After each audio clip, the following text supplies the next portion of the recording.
সরকারি কর্ম কমিশন পিএসসির অধীনে বিসিএস পরীক্ষা সহ ৩০টি নিয়োগ পরীক্ষার প্রশ্ন ফাঁসের ঘটনায় গ্রেপ্তার ১৭ জনের বিরুদ্ধে পল্টন থানায় মামলা হয়েছে। মঙ্গলবার মধ্যরাতে তাদের নামে পিএসসি আইনে মামলা করা হয়। আসামিদের আজ আদালতে হাজির করার কথা রয়েছে।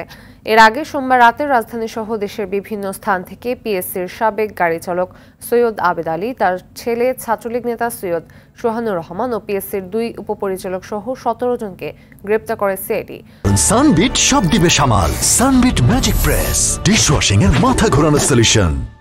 জড়িত অন্যদের গ্রেপ্তারে সাঁড়াশি অভিযান চলছে। যাদের বিরুদ্ধে জড়িত থাকার তথ্য পাওয়া যাবে তাদের কাউকে ছাড় দেওয়া হবে না বলে জানিয়েছে সিআইডি। তবে প্রশ্নপত্র ফাঁসের বিষয়ে নতুন করে কোনরূপ অভিযোগ উত্থাপনের অবকাশ নেই বলে দাবি করেছে পিএসসি। রাতে বিবৃতির মাধ্যমে নিজেদের বক্তব্য তুলে ধরে প্রতিষ্ঠানটি।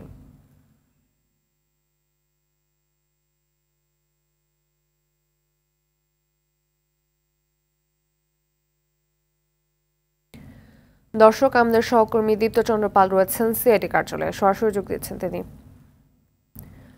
দীপ্ত, আসামিদের আসলে কখন নাগাদ আদালতে তোলা হবে, আর নতুন করে কাউকে গ্রেপ্তার করা হয়েছে কিনা জানাবেন আমাদের। সানবিট সব দিবে সামাল। সানবিট ম্যাজিক প্রেস ডিশওয়াশিং এর মাথা ঘোরানো সলিউশন।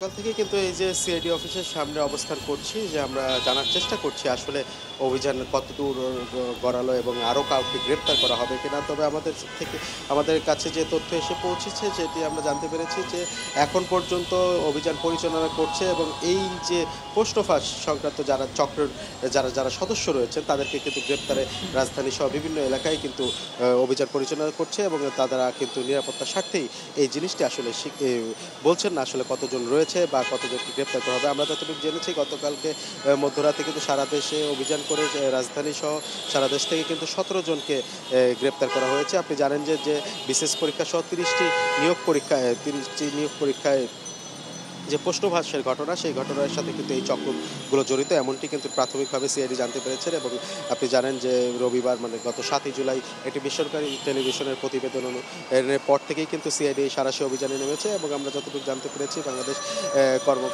সরকারি কর্ম কমিশনের ঊর্ধ্বতন ৩ জন কর্মকর্তা, একজন অফিস সহকারী এবং পিএসসির সাবেক চেয়ারম্যানের যিনি ড্রাইভার ছিলেন, পিএসসির চেয়ারম্যানের যে সাবেক ড্রাইভার ছিলেন আবেদ আলী, তাকেও কিন্তু গ্রেপ্তার করা হয়েছে এবং তাদের থেকে তথ্য নিয়েই কিন্তু কারা জড়িত তাদেরকে গ্রেপ্তারের চেষ্টা চলছে এমনটি কিন্তু জানিয়েছেন। এবং আমরা আরেকটি বিষয় যদি বলে রাখি, রমনা থানায় কিন্তু ইতিমধ্যে গতকাল রাতে মঙ্গলবার মধ্যরাতে কিন্তু একটি মামলা হয়েছে এবং পিএসসি আইনে মামলা করা হয়েছে এবং তাদেরকে কখন নাগাদ কোর্টে তোলা হবে সেটিও কিন্তু সুস্পষ্ট করে বলা হয়নি। তবে যেটি জানা গিয়েছে যে বিকালের নাগাদ যাদের নামে মামলা হয়েছে তাদেরকে হয়তো আদালতে তোলা হবে এবং পুরো অভিযান শেষে আসলে বিস্তারিত জানাবে সিআইডি, এমনটি কিন্তু জানিয়েছেন। তো ফাতেমা, এই ছিল সিআইডি অফিস থেকে আমার কাছে সবশেষ তথ্য। ফাতেমা, ধন্যবাদ।